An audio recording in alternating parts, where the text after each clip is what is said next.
Thank you so much for listening to another one of my interviews on my show, William Wallace for America. Of course, you know me as William Wallace. I always like to say that. Today, I am at the Turning Point AmeriFest in Phoenix, Arizona. It's Charlie Kirk's event, and I'm finding all kinds of people to talk to. And you would think that this might just be a convention about conservative values, about America, about our freedom. But on my show, as you know, I'm always looking for people that are passionate about something to fix their communities. And as you know, I always say the best way to fix our country is to start in our communities and looking at the nonprofits and the individuals who fight for things to fix parts of our country. I found a really interesting person, and I'm going to introduce you to her. I'm going to let her tell your story as I ask the questions. Seak, thank you so much. Did I say that right? Thank you, yes. Yeah, seek. I always say seek and you shall find. Seek and you shall find. That's a great way to put it. So you were seeking and you found. And what is your activism that we're going to share with everybody today? And please, everybody, this is one you're going to want to share if you love children. Yeah.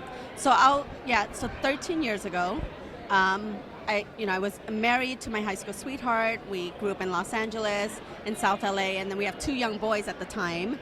I'm driving home listening to talk radio, and this horrific story came on the radio of a sentencing phase of this particular case. So the gist of it was that a 15-year-old girl sold her 9-year-old stepsister for $100 to 7 men. And the details of the story was coming out during the sentencing phase, and it just shattered my heart into a million pieces. Driving home, I'm crying uncontrollably. I didn't know what I was hearing. The world that I was living in all of a sudden doesn't exist anymore. Just in that moment of hearing the horrific details. And I drove into my garage, got out the car, and my husband's sitting there, of course, worried as to what happened to me. And I said, I'm fine. I recounted the story to him, and I said, I can't unhear this and I can't unfeel this. I have to do something. So that was 13 years ago. And that started my journey into my activism to fight child sex trafficking and child sexual abuse. Now, do you have an organization that you work from, or do you just help other organizations? Yeah. So at the time, I was reaching out trying to figure out who's doing the work to help these young girls. And so I found a couple of organizations, started doing fundraisers for them, awareness campaigns. And then even more recently during COVID, I led 2 marches in Hollywood for Save the Children right after the BLM riots. I was like, well, if they can riot, I'm going to go out there and march for children. You can peacefully protest. Yeah. So that was it. And then I moved to Arizona about a little over a year ago. And I just needed to continue with what I was doing. And what was happening more recently is this constant attack on our children. This relentless coming after our children on every front, right? Whether it's through education and social media and tech companies and the education system and, on and on and on. And I said to my husband, I said, it feels like a war on children. Like it's overwhelming. I don't know what to do. I don't even know where to start. And he looks at me and he goes, you follow all these amazing moms online. You're friends with incredible women doing wonderful things out there for children. Why don't you guys come together and unify under one message, and go do a Million Mom March. That was his idea. And a light bulb went out. Don't you love it when your spouse supports you? Yeah, he's so supportive. I mean, I have a wonderful, wonderful partner. And started making phone calls. Was calling everybody, and I said, I got this idea. I think we should come together. And then we launched August 8th, so just about a little over 4 months ago. And we called it Million Outreach Moms at the time, but since then it's morphed into Mom Army. So you're Mom Army. We're Mom Army. You're the organizer, creator of Mom Army. Yeah. Is there a website or is there an Instagram, anything like that? Yeah, so on our website is mom-army.com. And then on our Instagram is the.momarmy. And you can find, we're very active on Instagram. And it was an idea to unify moms across the country to fight to protect children and their innocence. That was really just the sole mission. And what that looks like could be different for everybody. We wanted people to come into this. I always say meet people where they're at, when it comes to activism. I'm with you 100% because I always find it's better and easier to not try to bring somebody all the way over to your side because you can't change people. No. But you can find things that you can agree on. Yes. And when you find that common place, there's a lot more solutions there than not. Yeah. Now, let me ask you this: when you found that, like you said, when you start this organization, you found where people were meeting in the middle. what do you all do to help bring awareness? Yeah. Do y'all just have protests? Or We do do. you all do research? How do you do this? It's really interesting, and it grew so fast. Honestly, I mean, we're 4.5 months in, and we have a booth at AmFest.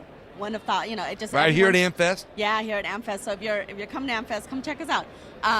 But what was happening was it was almost like a perfect storm. All the things that were happening to children, everybody coming off of COVID, seeing what's actually happening to children, especially in the school system, and people couldn't stay silent anymore. They wanted to get involved, and so we were in this very unique position, to really help activate people on this front. And so we do a lot of we do a little bit of everything actually, because the issue of protecting children is so broad. You're talking trafficking, you're talking Exactly. sexual abuse, and so many things.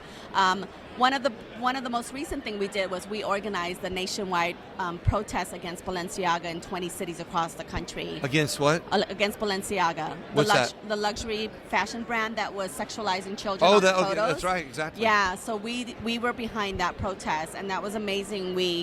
I saw a moment where our culture was shifting. People were paying attention to something they normally wouldn't pay attention to. Exactly. And so we wanted to make sure that we didn't lose that moment to bring more attention to it and start educating more people.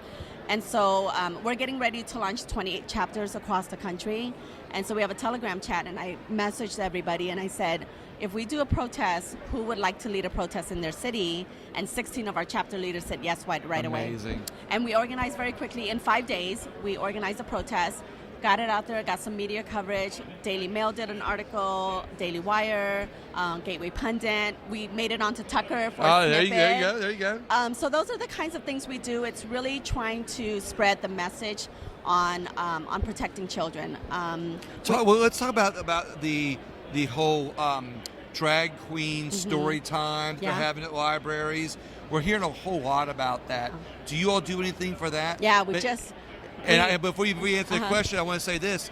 The way I look at it is, what they took is something that they try to play off as innocent. Mm-hmm. It's just people that are dressed up giving story time. Yeah. I don't see it as that. And if you fight it, they say that you're transphobic, homophobic. Yeah. Now there's a new word. It's called dragphobic. Dragphobic. Okay, Yeah. so you're dragphobic, and what they're doing is they're creating a narrative that you're a hateful person. Yeah. Yep. But they're ignoring the fact that you're not hating children. You're trying to show compassion and care for children in a way that you don't see what they're doing as being as being that. Yeah, it's wholly. I always say this. I said we didn't have a problem with drag shows or any of that. Exactly.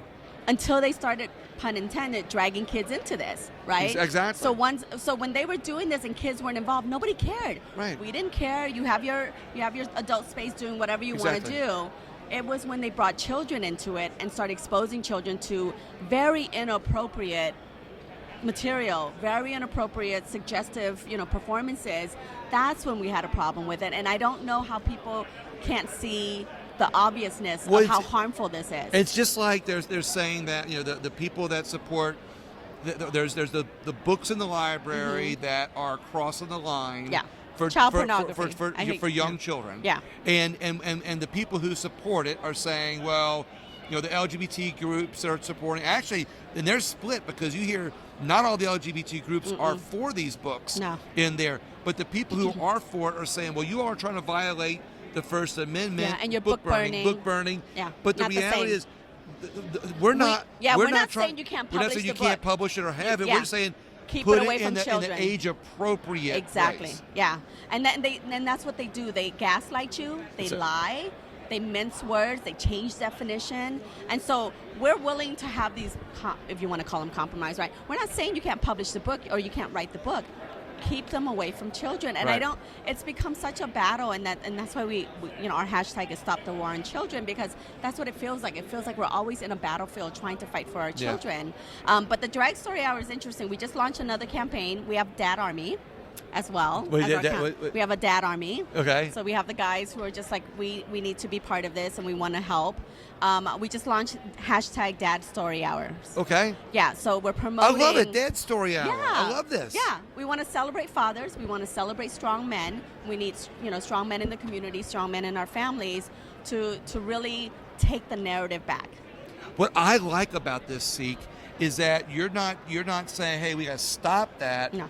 You're saying, We're gonna do here's this. how we can do something Different. that is different And in better. a positive way and better. You know, I mean, promote mom storytelling. I mean, dad's storytelling, grandparents' storytelling. Yep. There's lots of little ways about this. And what that also really promotes is family and promotes values. I love that idea. Yeah. We just launched it, right before AmFest, so just a little over a week ago.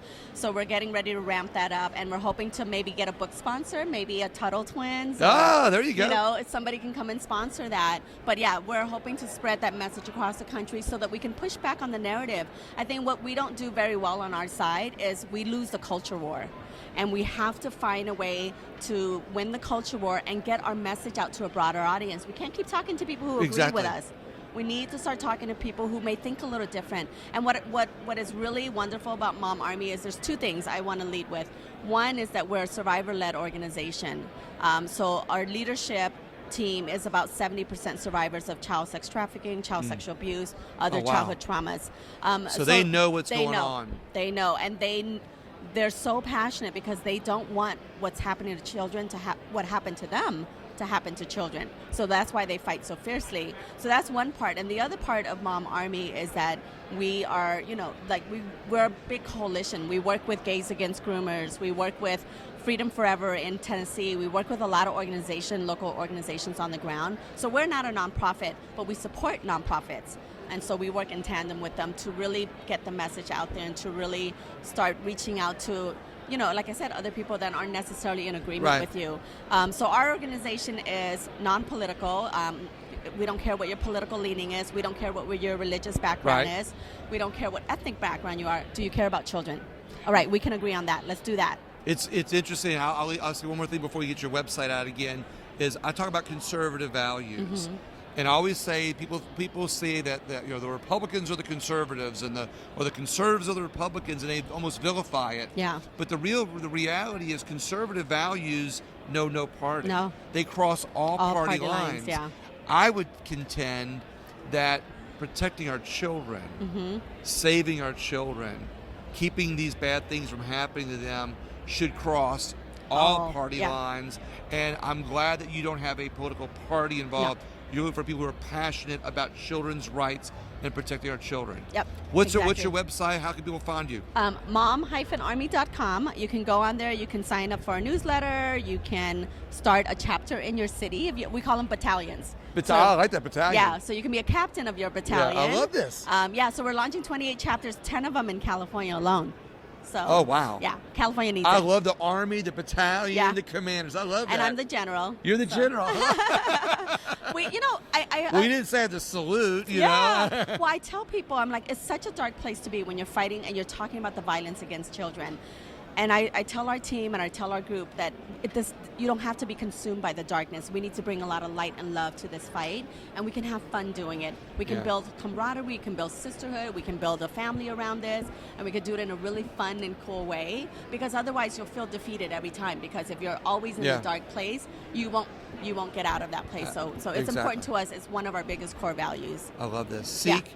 Thank you so much. Thank you for giving me the opportunity. Well, no, I thank you very much for coming on here and being brave enough to share your story. And everybody else, please share the story, share the interview.